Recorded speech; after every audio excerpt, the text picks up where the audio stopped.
Cristo?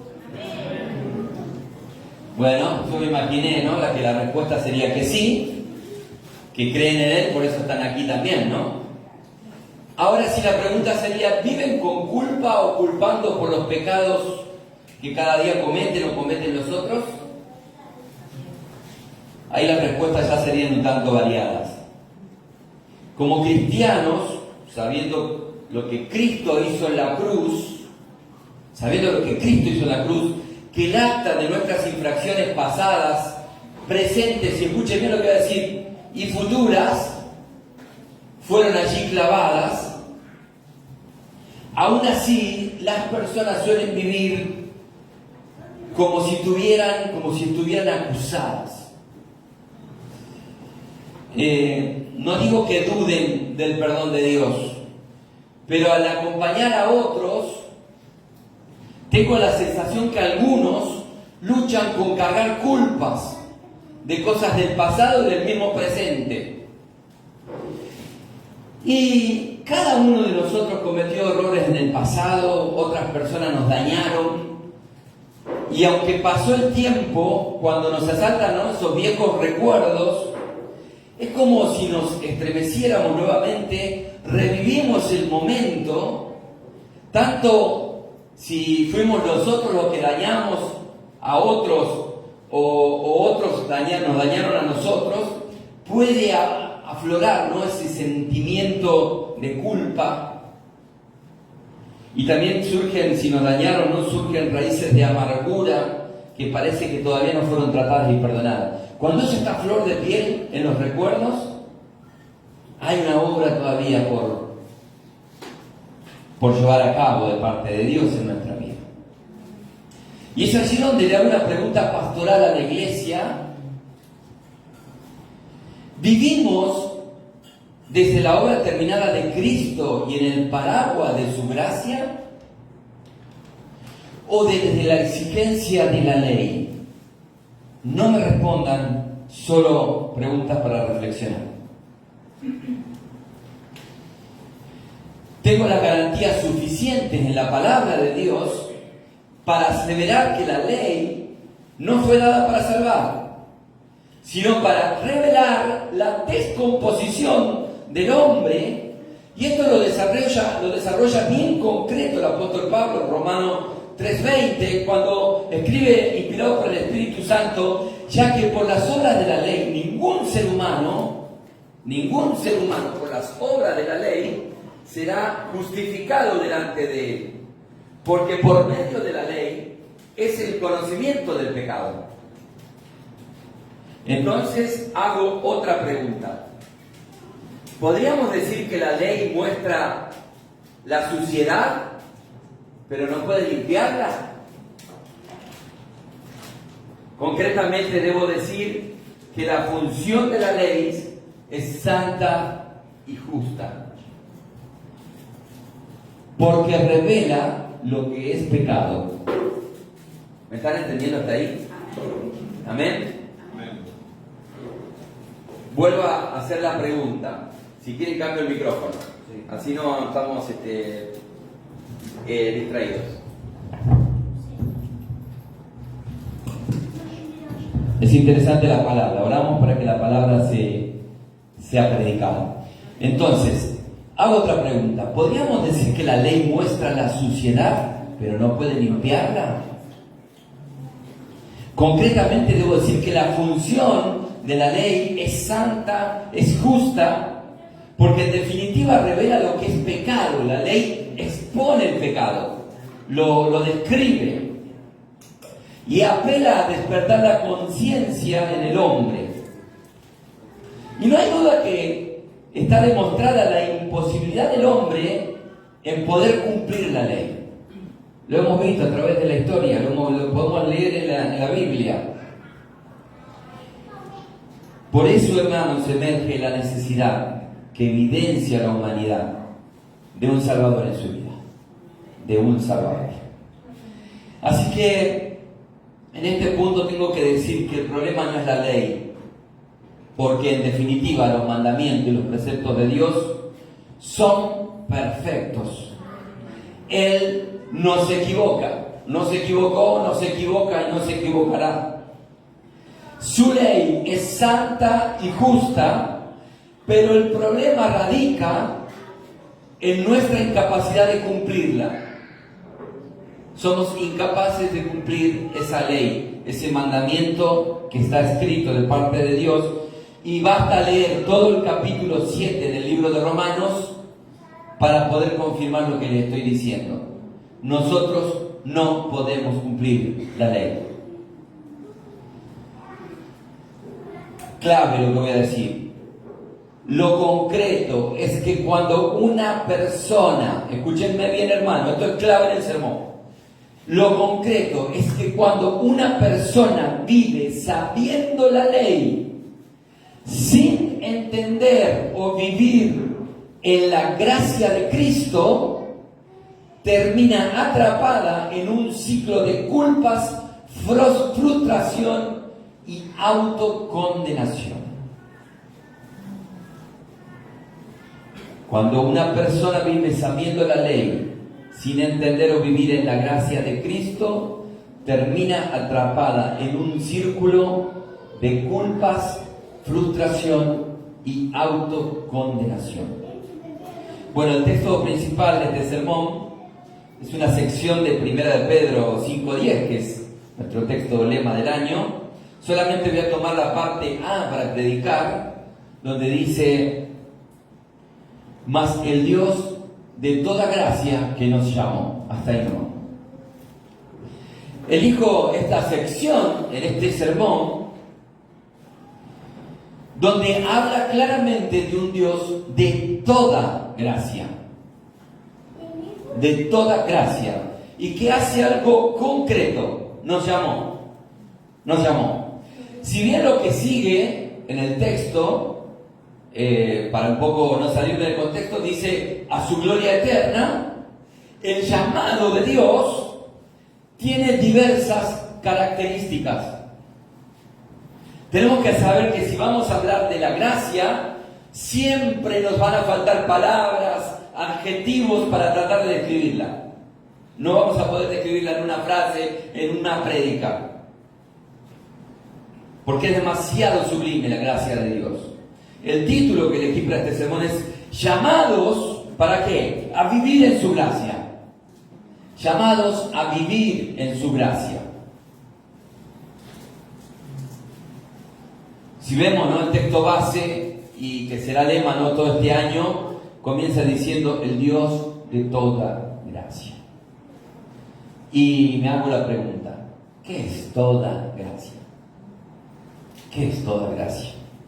Veamos lo que el apóstol Pablo le escribe a los Romanos en el capítulo 5, versículo 20. Pero la ley se introdujo para que el pecado abundase, mas cuando el pecado abundó, la gracia sobreabundó. Amén. Sobreabundó la gracia. Parece un texto sencillo, pero encierra mucha profundidad. Este párrafo bíblico no está para justificar el pecado en sí. Este párrafo no justifica el pecado. Más bien da cuenta de la infinitud de la gracia de Dios. Para el avaro, para el asesino, el violador, que consume drogas, el que no tiene un norte claro, el ladrón y toda la degradación humana que podamos describir, para todo eso, dice la palabra de Dios que sobreabundó la gracia. ¡Wow! Aunque a nuestras cabezas de religiosos les cueste procesarlo, digo esto porque somos de señalar, somos de apuntar, ¿no?, con el dedo. Cuando nosotros creemos que hay casos perdidos, este texto bíblico grita a los cuatro vientos que a no ser que haya una blasfemia contra el Espíritu Santo de alguien, para todos los demás casos hay gracia súper abundante.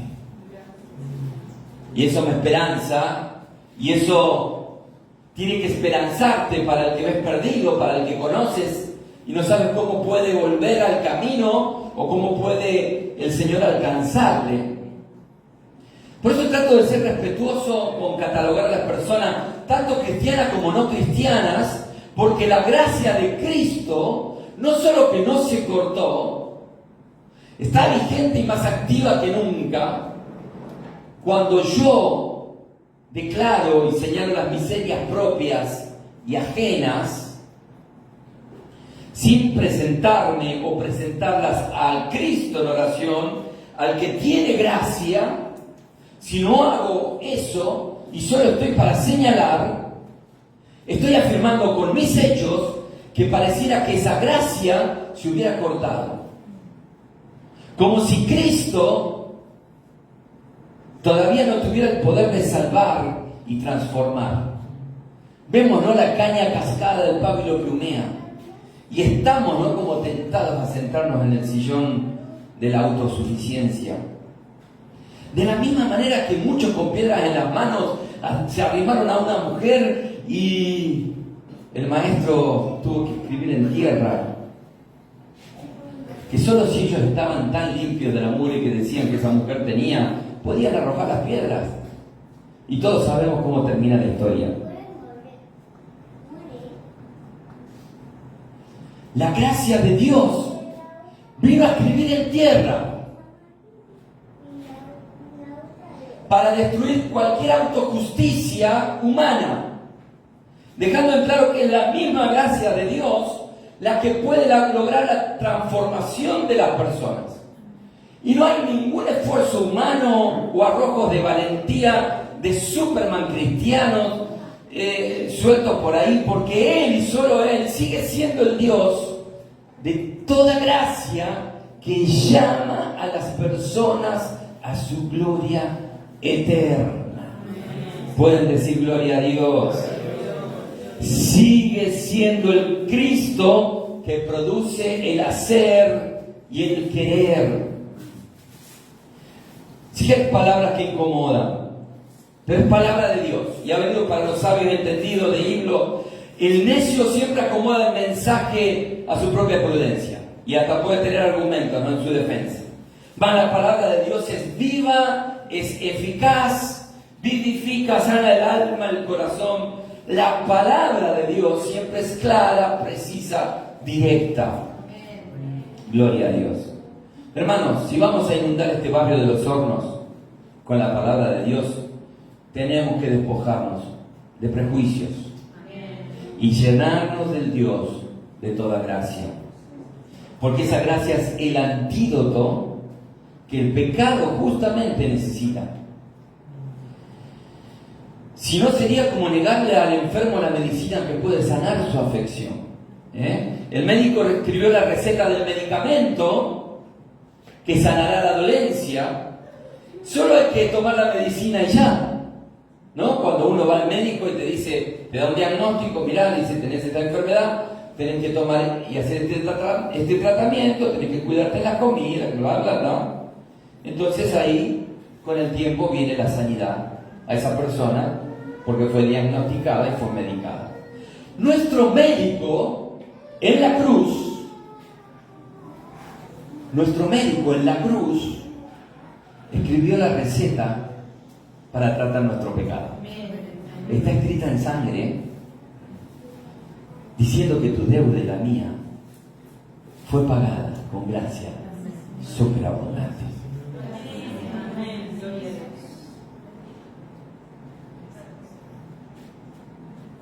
Bajemos el dedo y reconozcamos la verdad.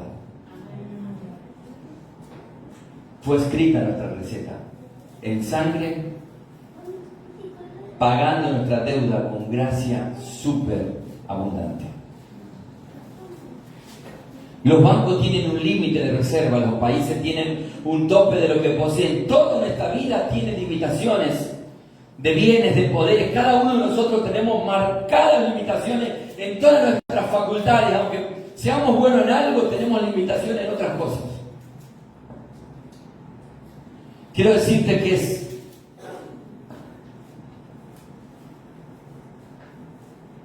aunque yo crea que las cosas marchan por mí, quiero decirte que es la gracia la que actúa en nuestras vidas. No hay más. No hay más. Y nada más. Sin Supermanes y mujeres maravilla.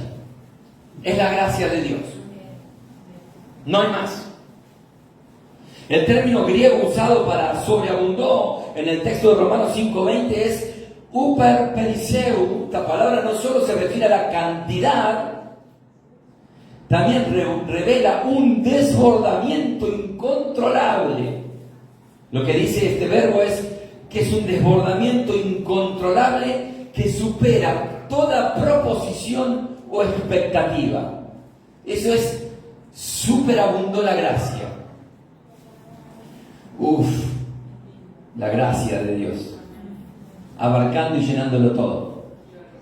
Pero ese no tiene solución. La gracia superabundando. Sé que todos estamos lidiando con nuestras miserias y con las miserias de los demás, con las descomposiciones de nuestro corazón, con los malos pensamientos, con nuestras inclinaciones hacia el mal. Aunque intentemos dejar una imagen positiva de nosotros ante los demás, se ven los flecos de la amargura, la transgresión, las ganas que tenemos de dominar y de ser reconocidos. Se nota, se ve por todos lados. Estamos, en definitiva, tengo que decirles que somos pedazos rotos, reconstruidos por la gracia. Esta es la verdad del Evangelio, esta es la palabra de Dios. Pedazos rotos reconstruidos por la gracia, pegados nuevamente por el alfarero, llenos de marca. Y la única manera de sobrevivir a este mundo hostil, lleno de tentaciones e inundado por el pecado, es estar bajo el paraguas de la sobreabundante gracia, inagotable y sublime. Gloria a Dios. En esta parte de la palabra en casa paré, agradecí a su desbordante, incontrolable gracia, porque me vi desnudo con un montón de situaciones por arreglar en mi vida.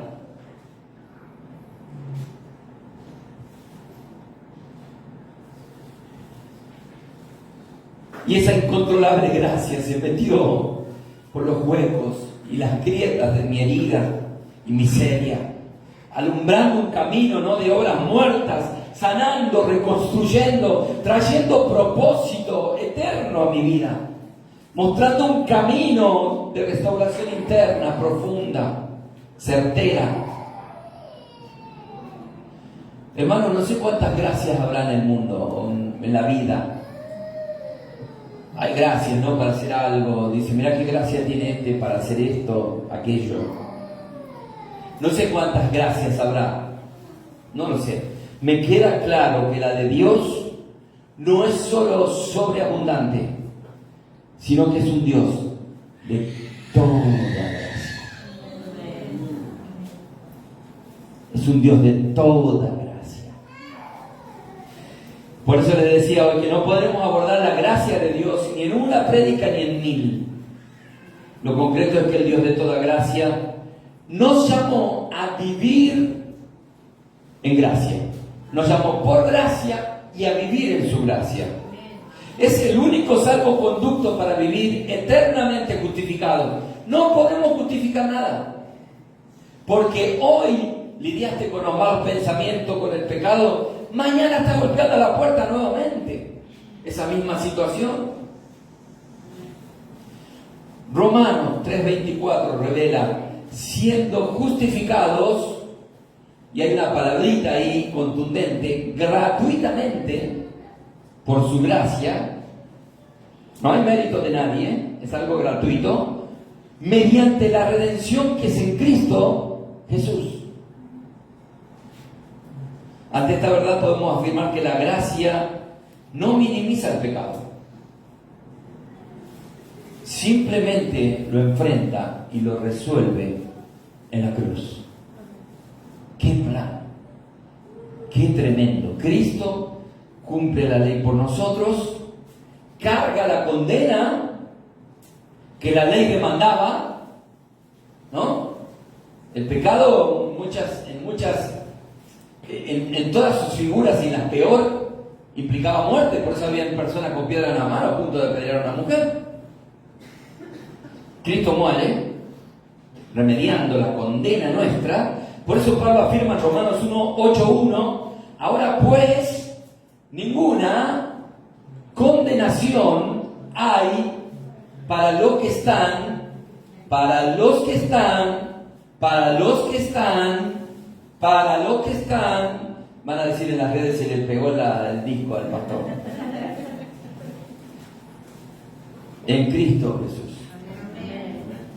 Amén.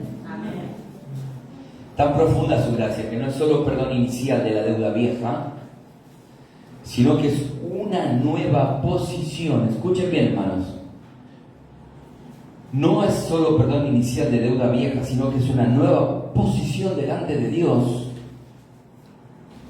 Cristo carga la culpa, nos justifica ante el Padre, y es por la obra de la cruz que no somos más, o al menos no deberíamos ser más esclavos del temor. ¿Por qué? Porque simplemente la nueva posición es de hijos. Fuimos adoptados como hijos de Dios. Qué importante, qué doctrina más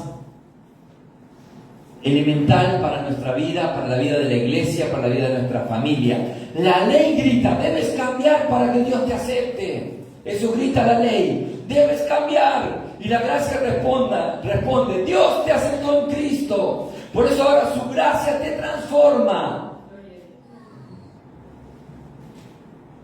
Es mediante la transformación interna que realiza la gracia de Dios que podemos solamente vivir una vida plena en Cristo Jesús.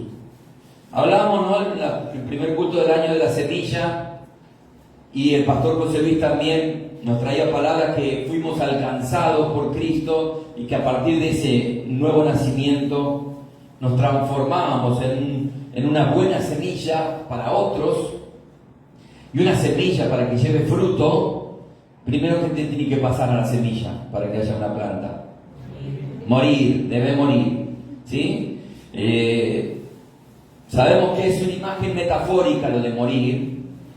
El apóstol Pablo lo grafica por el Espíritu Santo en Gálatas 2:20. Con Cristo estoy juntamente crucificado y ya no vivo yo, mas Él está viviendo en mí, vive Cristo en mí. Este versículo habla de alguien que fue llamado por la gracia y ha comenzado a vivir en la gracia. Primero, la gracia te abre la puerta, la gracia te llama, y segundo, para saber si hay conversión y transformación, tiene que haber cruz con hechos y no de palabras. Se tiene que ver la cruz en tu vida. Si hay cruz en tu vida, entonces hay gracia. Si hay cruz en tu vida, ya no vivís vos, ya no reaccionas de la misma manera, ya no tenés los mismos pensamientos. Comienza a operar un cambio interno. Si estamos juntamente crucificados con Cristo, es un camino de abnegación propia. Si estoy crucificado, no vivo yo, porque entré en la perspectiva de lo eterno. Amén. Entonces Cristo, o sea, la gracia, cuando hablamos de Cristo, podemos decir gracia, que es la gracia, ahora vive en mí. Amén. Cristo debe vivir en mí. Y si la gracia vive en mí, debo andar y mirar desde la perspectiva de Cristo. Qué difícil que es esto. Entonces ya no practico el pecado y su santidad me abraza.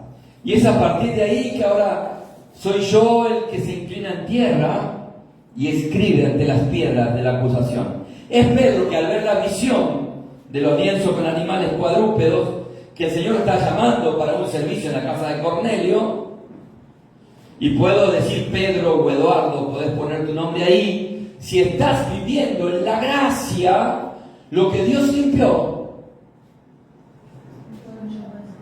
no lo llames tú común. Y si Cristo te limpió, tu camino debe ser limpio.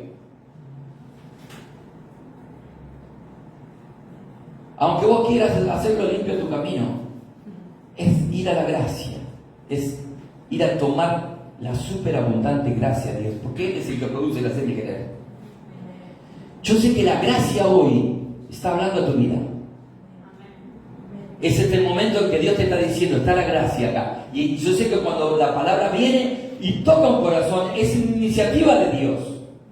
Decimos conocerlo, hablamos de su gracia livianamente. Dios use en su bisturí, opere en nuestros corazones inflamados de legalismo. Por amor de tu nombre, Dios, hazlo. Es la única manera de acercarnos a un leproso como lo hizo Jesús. O a un andrajoso por el pecado que no conoció la gracia de Dios. Y el Espíritu, hermano, en la intimidad me revelaba que ese andrajoso incluso puede ser alguien que esté sentado en la banca de una iglesia.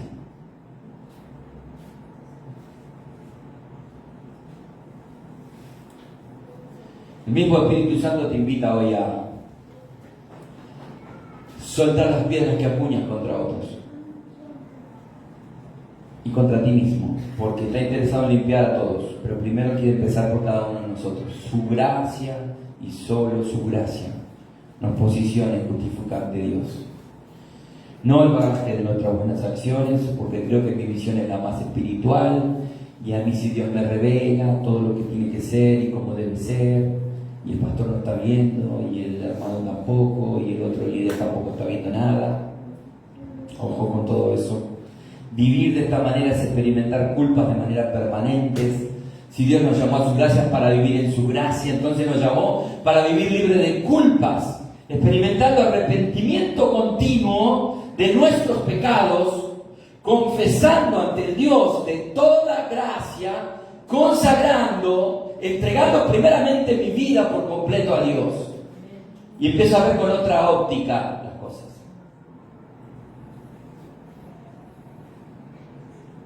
Acá puse importante, lo subrayé y puse 2 puntos.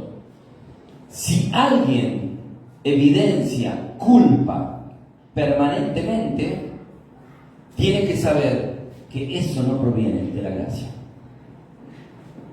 sino de alguien que sigue intentando pagar una deuda que Cristo ya saldó. Cristo ya pagó esa deuda. Dicho esto, corresponde aclarar que la gracia de Dios nunca nos va a dejar en el pecado. Por si alguien flojo de papel está celebrando este mensaje. Por el contrario, la gracia de Dios nos da una nueva identidad desde la cual el cambio es posible, transformando nuestro hombre interior. Y si eso no ocurrió, entonces tengo que decirte con mucho dolor, no estás viviendo en gracia, en la gracia de Dios. Pastoralmente vengo viendo que muchas personas, si bien confiesan su pecado ante Dios, no tienen problema con eso, les cuesta autoperdonarse. Si bien creen profundamente en la cruz, viven como acusados, y vivir de esta manera es también servir a Dios desde el miedo, no desde el amor. Esto es importante entenderlo. Cuando la gracia es comprendida y es aceptada, la culpa pierde su poder, o debe perder su poder, y renunciamos a toda forma de condenación y autojustificación. Ahora, la obediencia no nace del temor, sino del amor. ¿Entienden la diferencia? La santidad se transformó en un fruto y no en un requisito que yo pueda ganar por méritos míos. Totalmente diferente. Cuando la gracia es bien entendida, es bien comprendida en nuestra vida, muchas personas viven atrapadas en la culpabilidad, no porque Dios no las haya perdonado, sino porque aún se miran a sí mismas a través de la ley y no a través de la cruz de Cristo. Hermanos, la culpa constante en una vida desgasta el alma, roba la paz, paraliza la fe, pero la gracia, lejos de negar el pecado, lo perdona, lo sana el alma y transforma al pecador. Esa es la tarea de la gracia de Dios en nuestra vida. Debo decirles que la gracia sigue siendo el antídoto para sanar el quiste del pecado original. Y no solo eso, te posiciona ante Dios Padre como el hijo adoptivo que eres. Amén. Puedes darle gloria a Dios, puedes decirle que Él es grande, que Él es poderoso, y mediante la obra de Cristo en la cruz hemos sido alcanzados por la gracia superabundante, la toda gracia de Dios, que lo llena todo, que alcanza a todos y que tiene un barril enorme para esta humanidad, para poder salvar, transformar y levantar. Así que si conoces a alguien tan perdido que crees que ya no hay nada por hacer, el Dios de toda gracia sigue teniendo poder para llamar a las personas a su gloria eterna. Voy a llamar a mis hermanos. ¿Sigue teniendo poder esa gracia? Amén. Bueno, me esperanzo por este barrio, por tanta necesidad, por tantos niños y adolescentes y jóvenes con dificultades. Cristo cargó con nuestra culpa en la cruz. Cuando aceptamos su gracia, dejamos de vivir como acusados y comenzamos a vivir como hijos. Otra cosa muy importante que revela la palabra es que la gracia nunca nos lleva a un desorden espiritual. Por el contrario, nos afirma, nos fortalece y nos establece en una relación restaurada con Dios y con nuestros hermanos. La gracia llega vertical y se transmite horizontal. Amén.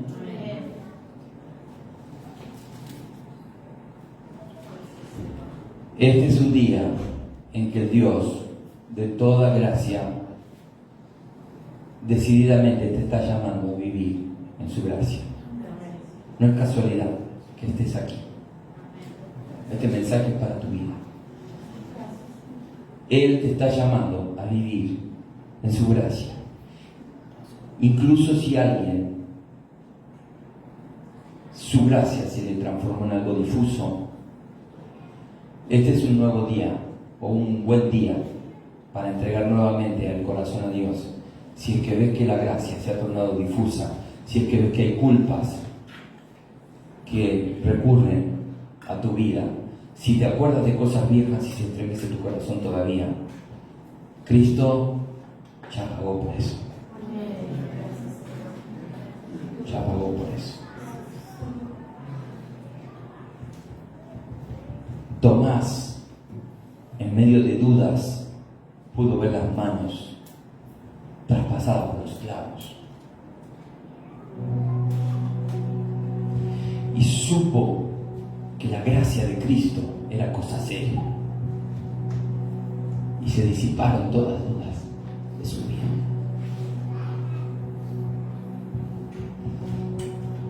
Pensaba en las luchas que enfrentamos a diario y en las dudas que muchas veces nos asaltan, en las amenazas permanentes de la tentación, del pecado, de nuestro corazón tan torcido, tan pecaminoso. Sentía yo que la ley por momento me desnudaba por completo y que deja expuesta, ¿no?, mi descomposición, porque la ley te describe lo que hay, lo que está roto. La ley describe lo que está mal en la vida. Pero no puedo perder de vista la gracia que puede transformar esa realidad.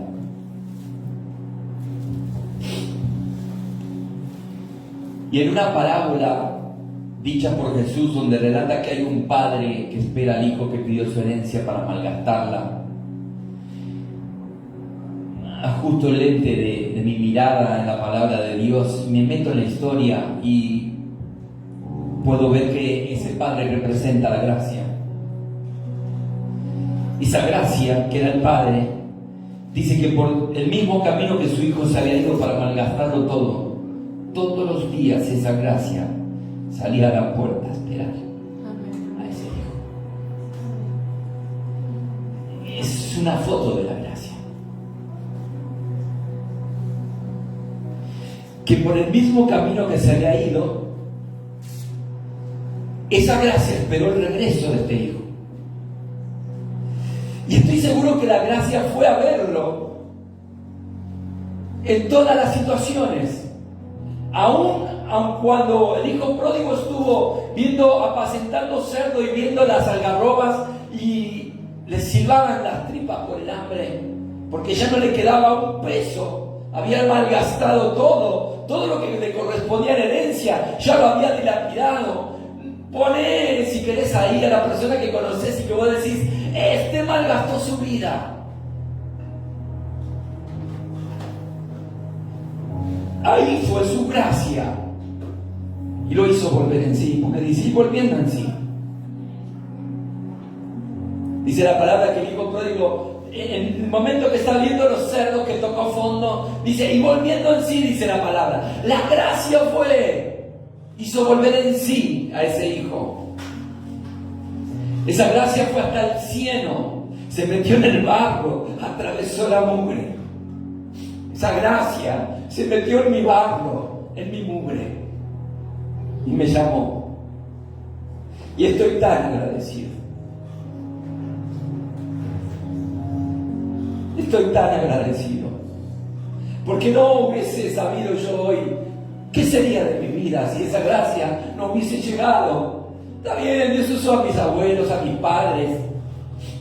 Pero un día la gracia tuvo que ser real en mí.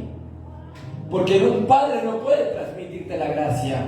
Sí, vos podés ver la gracia de Dios en un padre, en un hermano, pero la gracia hay que vivirla, la gracia hay que experimentarla. La gracia ha venido para tu vida, no para el que tenés al lado, para el otro. La gracia es para cada uno de nosotros, porque un día estaremos ante el tribunal y solamente se verá si hay gracia en nosotros. Si la gracia de Dios realmente alcanzó nuestra vida.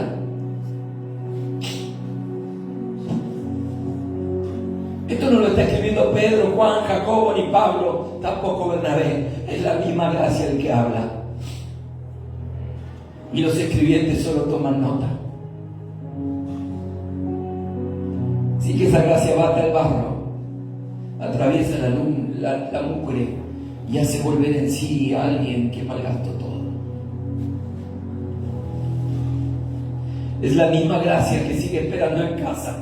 Cuando todo andrajoso, sucio por el pecado, lleno de hambre, siendo esa la foto de la propia ley que lo describe como vuelve, la ley lo describe, está sucio, está andrajoso, está roto, no tiene nada, malgastó todo. La ley lo describe, pero la gracia lo está esperando. Gloria a Dios por su palabra. Y la gracia describe el calamitoso estado de su condición. Y la gracia lo recibe. ¡Qué insondable gracia! Porque ninguno merecemos nada. Ninguno merecemos nada.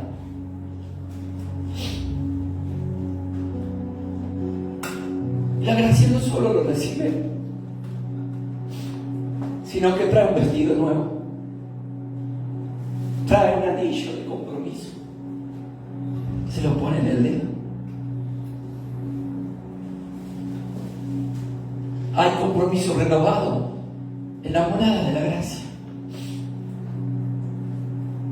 A esta altura del mensaje ni siquiera puedo procesar lo del hermano mayor. No me importa ya eso. Todo lo que los berrinches que hace, que el becerro gordo y todo. A veces yo digo, Señor, no quiero ser hermano mayor. Cualquier cosa quiero ser menos hermano mayor. ¿Estoy viviendo desde la hora terminada de Cristo? ¿O desde la autoexigencia de la ley y así miro?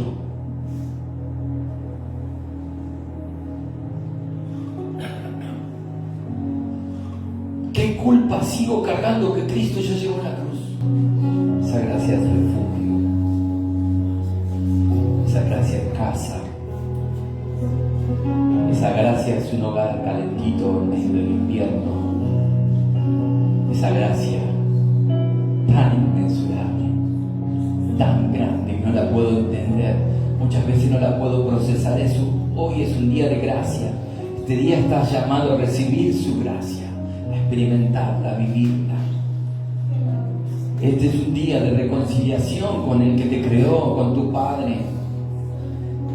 Porque un día todos estaremos ante su trono confesando que Él es Dios poderoso, uno para gloria eterna y otro para condenación eterna. Este es tiempo de salvación, este es tiempo de gracia extendida, de gracia manifestada a tu vida. Espero que muchos odres viejos también sean cambiados por nuevos, porque en la casa de la gracia el vino es nuevo justamente para romper viejos odres. Es un día de reconciliación. Es un día de gracia plena para nuestra vida, para la vida de nuestra familia, para la vida de la iglesia. Hay que experimentarla, hay que vivirla.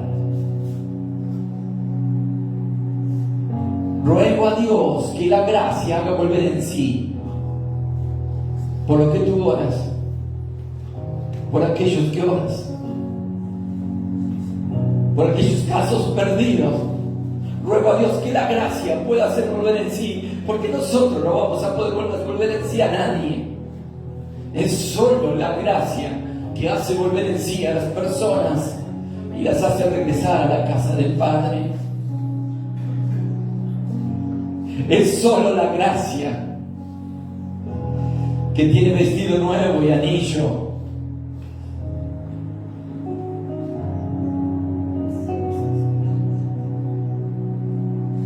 Si alguien se siente sucio, viviendo entre cerdo y lodo, maloliente, hambriento y sin hogar, sabiendo que en la casa de la gracia hay anillo, vestido nuevo y banquete, toma una decisión.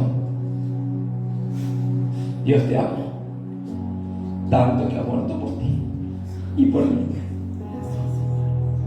Él lo hizo por gracia. Para siempre encontré